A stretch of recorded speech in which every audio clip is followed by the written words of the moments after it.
Телефонен агент Алфа. Предаване за скрита камера по телефона. Мястото, където може да се представите в пълната си светлина, без да се явявате на кастинг. И не забравяйте, никой не е застрахован от това да бъде обект на скрита камера. Всеки може да бъде герой в нашето предаване. Агент Алфа. Агент Алфа. Здравейте, скъпи приятели! Вие сте с предаването Телефонен агент Алфа. Или по-точно, скрита камера по телефона.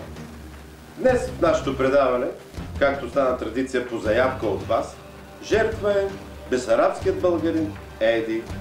Какво прави България?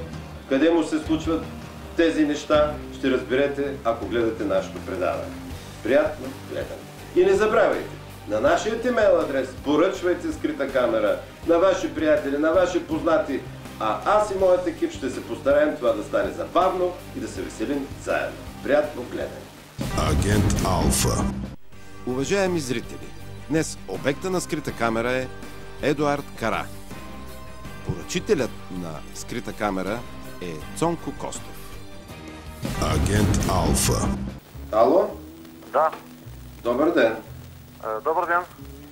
Ами извинявай, видях на колата ви оставен този телефон. Така. И понеже сте ми затворили моя луксозния автомобил. На колата не се пише GSM-а. Моля? На колата моята не се пише GSM-а. Откъде го научихте GSM? Господине, сега не ви познавам, аз съм виден варненски бизнесмен и моят автомобил е запушен от вашата бракма. И намерих телефона ви там на някакво листче. Нито ви знам какъв сте, що сте, кога ще си махнете колата? Ама колата затворена, човек. Тя затворена колата, откъде вземахте листчето? Листчето беше на таблото или там някакви тетрадки. И сега аз имам начин да се свържа. Кой си ти? Как се казваш? Ама ти защо ми говориш на ти? Ами затворили сте. Искате на... Значи аз почнах на вие. Но понеже ми губите от работния ден, ще мина и на ти. Времето е пари. Кога ще дойдеш да си махнеш колата? Тя редовно паркира на колата, там не е забранено. Нямаше там никой. Какво му правите? Тя е паркирана наред с колата. Тя е паркирана, ама пречи на моя автомобил. Ама аз какво съм виновен, че ти пречи? Ако не можеш да шофираш, не знам. Вижте сега, Арнолд Николов се казвам. Говори ли ви нещо? Нищо не ми говори. Арнолд Николов. Мен ме познават даже в Нови пазар, в Черноломец ме познават. Арнолд. Моля? Българин ли си? Българин ли си? Българин съм, ами какъв съм? Ще дойдеш ли да си махнеш колата или да ти спукам гумата? Агент Алфа. Ама стига, човек. Как ще ми спукаш гумата? Аз паркирах, там никой нямаше. Какво ме правиш? Ти паркира, има една щупена, да не казвам каква. Ти каква кола караш? Мерцедес? Мерцедес другия път. Значи аз съм с скъпата кола. Има... Виж, или си махай фията, или ще ти спукам и двете гуми. Кога ще дойдеш да си махнеш кола? Моля? Там никой нямаше. Важното е, че сега имаше. Ти пиян ли си? Какъв си? Що ми говориш на развалено? Кога ще дойдеш да си махаш колата, защото ще ти спукам трите гуми? Какво ме питаш? Пиян ли си? Що ми говориш така лошо? Аз въобще не пия. Ами не ми говориш чисто български. Аз бесарабски съм българин. Ти си бесарабски българин, точно за това си паркирал пред моята кола. И ако още ми губиш времето, аз се занимавам с износ на краставици, на домати, на люти чушки. Аз съм виден варненски бизнесмен и ще ти строша стъклото, човек. До колко минути ще дойдеш? Селянин, изнасяш чушки. Стига да се правиш на голям. Арнолд. Арнолд. Това съм аз. Изнася той чушки. И къде ги изнасяш тези чушки? Където си искам ги изнасям, ти ела си махни колата, защото да не стане проблем. Ама занимавай се със своите чушки, не дей пипа колата. Бе, господин, аз имам поточна линия за пълнене на буркани с чушки и това изнасям за половина Европа по европейските стандарти. И ако продължаваш да ми говориш, ще щупя и двете стъкла. Чуваш ли ма хубаво? Ама селянин, стига да му плаща. Моля? И аз имам тук връзки. Как се казвате? Как се казваш ти? Еди се казвам, Едуард. Агент Алфа. Бесарабски българин, ела си махай бракмата, защото ще имаш голям проблем. За тебе съм господин Едуард. Селянин.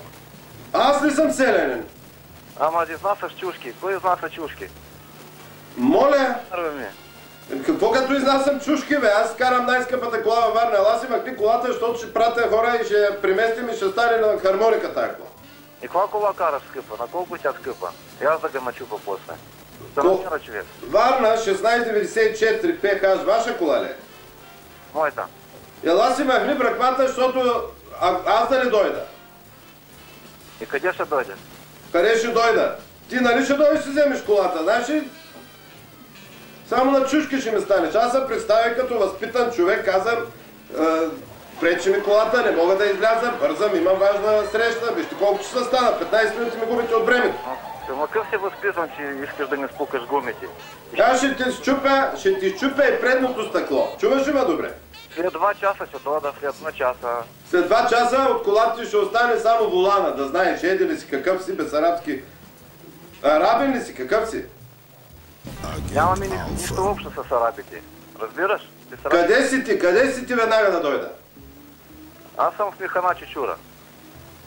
Ти еде ще пиеш, а аз тук ще се чуя как да изляза. Прати някой или ела веднага ще се договорим, няма да те шемаря. Човек, аз дойдах тук да се почина, а не да слушам твоите... Ама махни си колата, защото ще ти спукам 4 гуми, ей! Не дей ми каза, ей. Ей. Селянин. Колко килограма си? Ти знаеш ли с кой говориш? Ама нищо не ми говори това. Не, ти знаеш ли с кой говориш? Аз съм най-големият износител на чушки лютиви от България за Европа. Фюре правя, отделно снабдявам... Моля? Занимавай се със своите чушки. Ами имам делова среща, бе, човек. А не можеш да шофираш ли, бе? Ами не мога да си изкарам колата, твоята бракма ми пречи. Агент Алфа. Ама кой ти виновен, че не можеш да караш? Ти си я паркирал там, бе. Тапанар такъв с тапанар.